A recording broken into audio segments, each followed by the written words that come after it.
Thank you for joining us. My name is Jennifer Homendy, and I'm the chairwoman of the National Transportation Safety Board.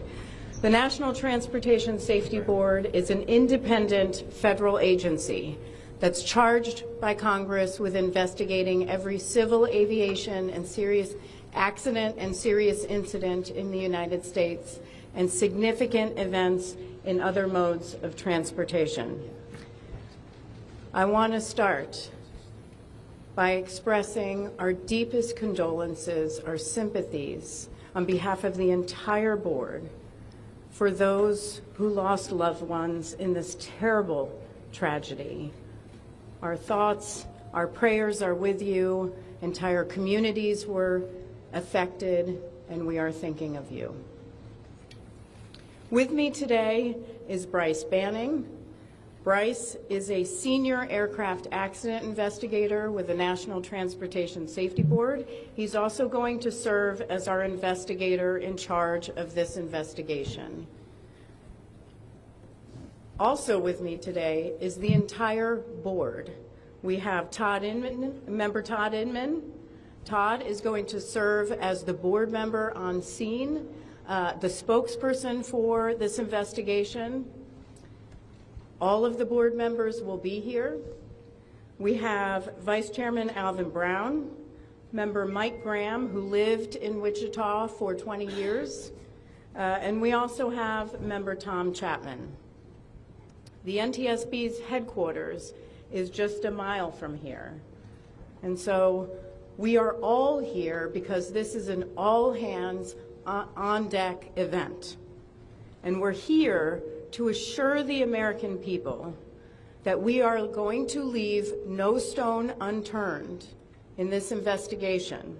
We are going to conduct a thorough investigation of this entire tragedy, looking at the facts.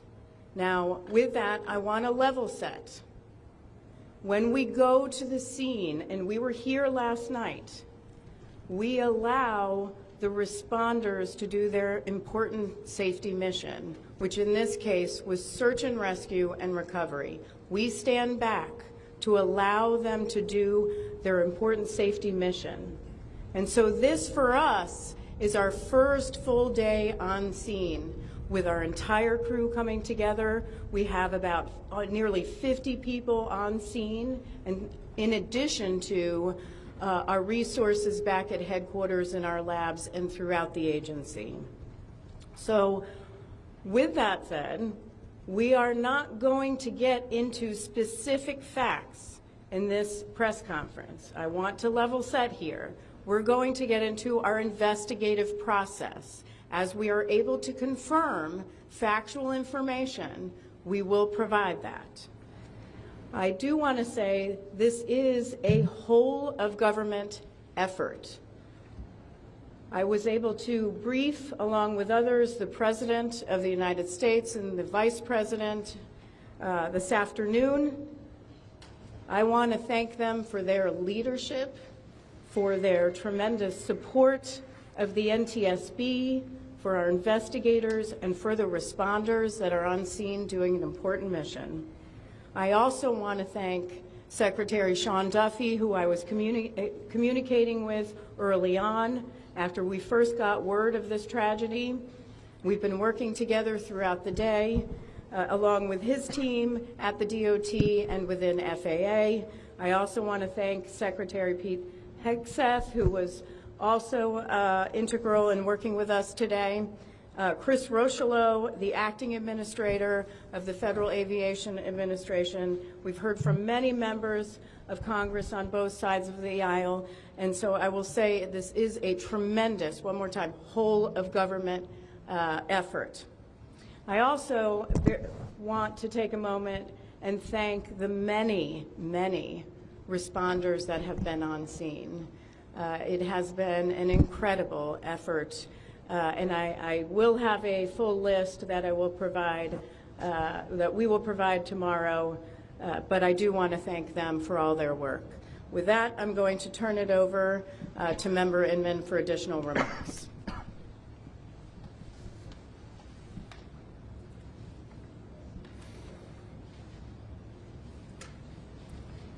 So today is our first full day on scene.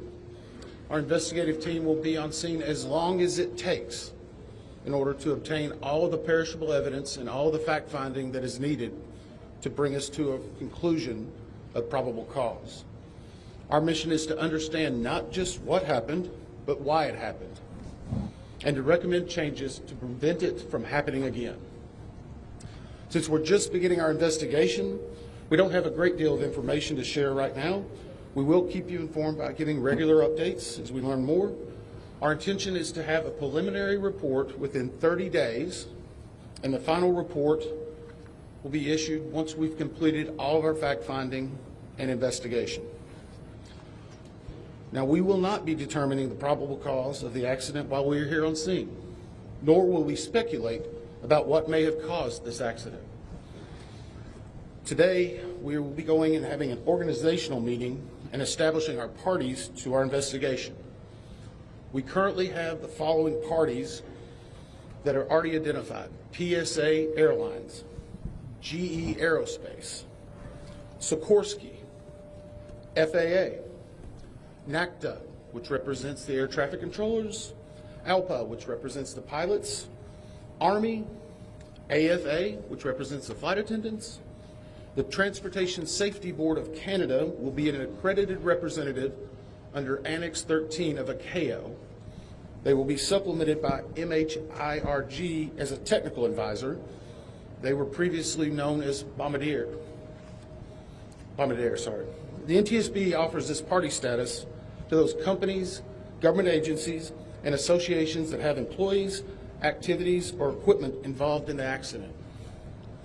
We offer that because they will provide technical expertise and relevant information supporting the development of the best possible factual record.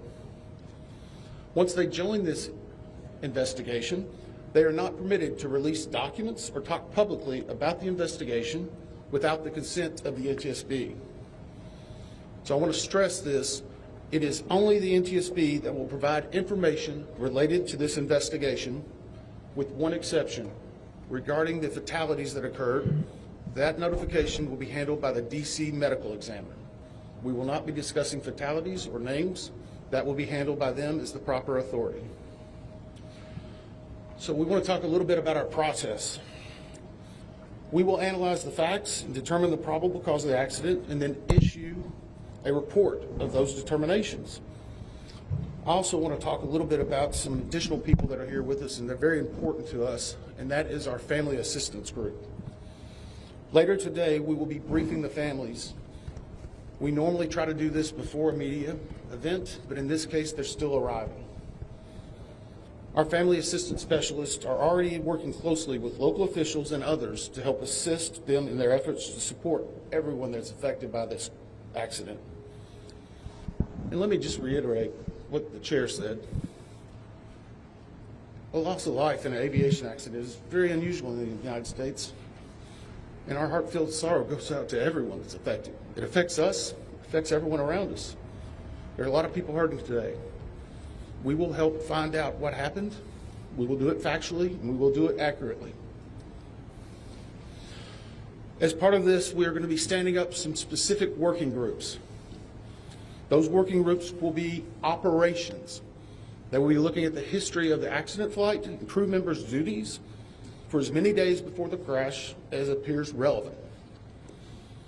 We will be forming a structures group, which will be the documentation of the airframe wreckage and the accident scene, including calculation of impact angles to help determine the plane's pre-impact course and altitude.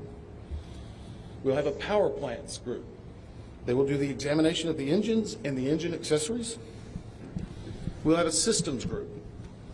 They will study the components of the plane's hydraulic, electrical, pneumatic, and associated systems, together with the instruments and elements of the flight control system. We'll have an air traffic control group. They will do reconstruction and review of air traffic control systems provided to and including acquisition of pertinent flight track surveillance information, what you might typically think of as radar or ADSB, along with controller pilot communications. We will also have a survival factors group. They will be doing the documentation of impact, forces and injuries, community emergency planning, and all crash We will be having a helicopter group as well. Lastly, we will have a human performance group, and this will not be its own group. It will actually be a part of the operations, air traffic control, and helicopter groups.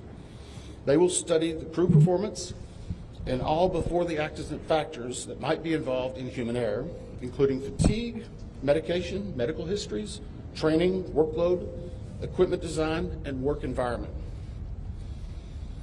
Now we're going to take a few questions, but I will again stress, we don't have a lot of information now.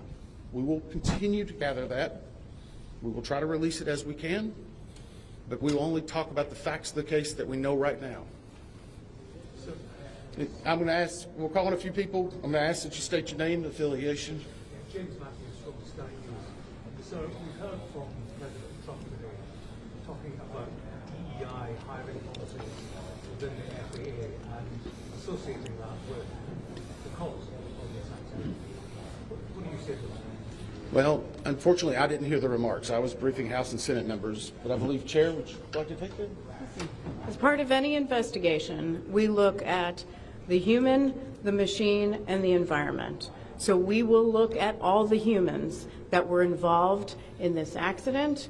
Again, we will look at the aircraft, we will look at the helicopter, we will look at the environment in which they were operating in. That is standard in any part of our investigation. I'll turn it back. Chair, can I ask you, has the flight data recorder been recovered yet? And what is the difficulty in a water disaster like this, which presents a very difficult environment for your investigators and the people out of the water?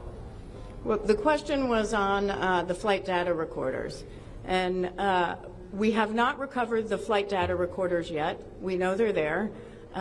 They are underwater. This is not unusual for the NTSB. We have many times recovered flight data recorders in water. We have our lab right here that is about a mile from the NTSB, so it's not unusual. And once we get those, we'll be able to get those read and information from them to be able to provide further information to you. I'm going to turn it back over to Member Inman. Sir. Heather Henry with CBS News. Earlier today, Defense Secretary Pete Hegseth said a mistake was made last night. Based off of you all's initial investigations and preliminary findings, have you all been able to tell whether this was human error or mechanical failure? The question was, is there been human error or mechanical failure? We don't know what we know just yet. We do not know enough facts to be able to rule in or out human factor, mechanical factors. That is part of the NTSB investigative process, and where all of these groups will come together. It's one of the reasons why the NTSB is known as the gold standard. We will take the time that's necessary, but I'd also like to reiterate, if we find something that is a significant issue that warrants immediate action, we will not hesitate to make those recommendations and make them public. We have a good track record on that, and we want to continue doing so. Sir. Hello, Sir. Tom Costello with NBC News. Does it hurt your investigative process, maybe for the chairman, does it hurt your investigative process to have the president already suggesting possible causes here as you try to keep an open mind and begin this investigation? Thank you. Tom, with all due respect, I think the press also likes to state what probable cause is before we get to the probable cause. So what I'm going to say is you need to give us time. You need to give NTSB, it's not that we don't have information. We do have information. We have data. We have substantial amounts of information. We need to verify information. We need to take our time to make sure it is accurate. That's best for you. That's important for the families. It's important for legislators who are seeking answers to try to figure out what they're going to do about this. And so it will take time. We do have a lot of information, but we need some time to verify that. Yeah, Member Chase Williams with Fox Business. I'm wondering about the conditions in the tower last night. Were there any performance issues in the past with any of these controllers, anything of that? The question is about controllers. As I said, we are just now forming the groups. The controllers do have union representation, which they are entitled to. They'll be working with our party system and our party groups. They'll be conducting interviews. Those interviews will need to be analyzed, transcribed, and other team members will need to look over it. It'll be a long process, but we will go through the entire history.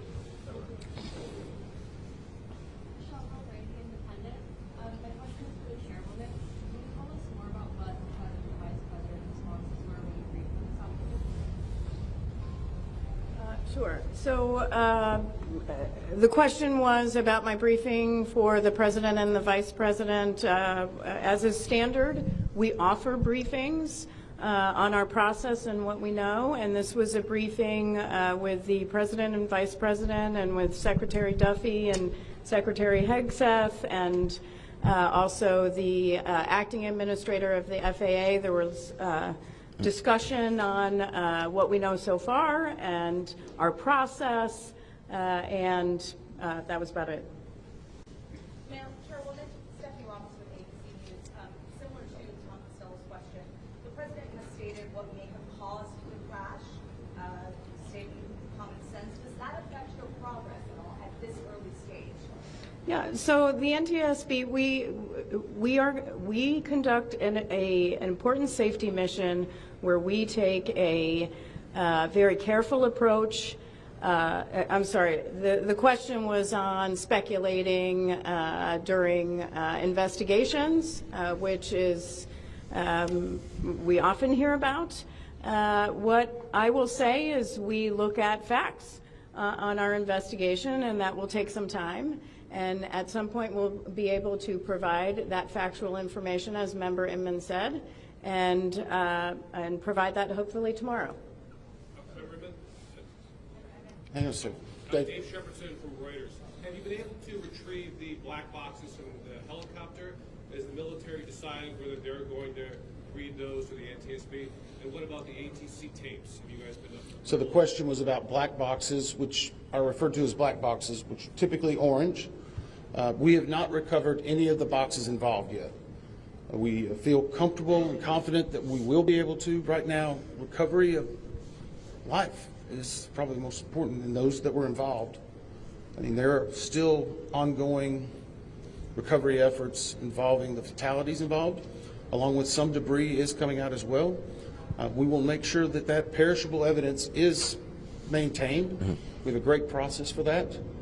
We will probably have more than one black box, so to speak. It's our understanding that the Sikorsky helicopter is equipped with some form of recording devices, and those will be read either by the DoD or by us. We have a good starting relationship with them, and we've already made agreements in order to be able to do that. So I feel comfortable in what we're going to be doing. The other question was about air traffic control. We received a very large package of information from the FAA at about 3 a.m., I believe, this morning. That is still being reviewed and analyzed. I would say there's a lot more information that usually comes in that than what you may find online and people might speculate about. And that is part of that overall process where we take the time to get the information correct and to make sure all the parties are engaged and involved and can fact check that information. One. Gabe Cohen from CNN. Can you tell me if the NTSB has reviewed this FAA internal report that has been cited by the New York Times indicating that the controller that was on duty at the time of the crash was doing a job that's usually done by two people? We have not reviewed any specific reports about the controllers at this time, at least from the leadership team. Our investigators are continuing to pull all that information. Their personnel records, their files, where they were at, whether they were fatigued, all that information will be part of that investigative process. But right now we can't speculate on anything that may have been reported in the media until we get the opportunity to validate and understand how it impacts the investigation. We're going to take just a few more questions. Sir? Yes, Orange County Zebra Magazine. What's the problem with issues like bringing the families in? Are they coming to the airport? And how are you going to sort of treat the sensitivity of bringing them to the place where this tragedy happened? So the question is about the families. And many of those families are still en route. Some are still being notified from both the military and from the commercial crash. There is a family assistance facility that's being stood up by American and PSA Airlines in Bethesda, Maryland. They've already been working on that, standing it up. Our team from our disaster assistance team has also been coordinating with them. We plan on briefing them. It is customary that at some point, if the families wish to go to part of the accident site, that we would arrange such a thing, but it will only be when we know that it's safe, we have the correct perishable evidence, and we can do it in the proper modesty that should be for those family members. It will be a little bit of a process, but it will take some time. Sir, to follow up on the air traffic control. No. Sir, or are you? I know that Marielle Cardinal with ABC News now. We've heard from some witnesses that they saw people come down the slides of the plane. Is there any indication that people made it off the plane? Well, again, we will not speak to the fatalities. The D.C. medical examiner will, but I think the D.C. fire chief this morning very succinctly said correctly that we believe there are no survivors. Let's hear it off the plane, like did they even get out? Last question. So, hang on one second. Right now, we're going through the debris fields.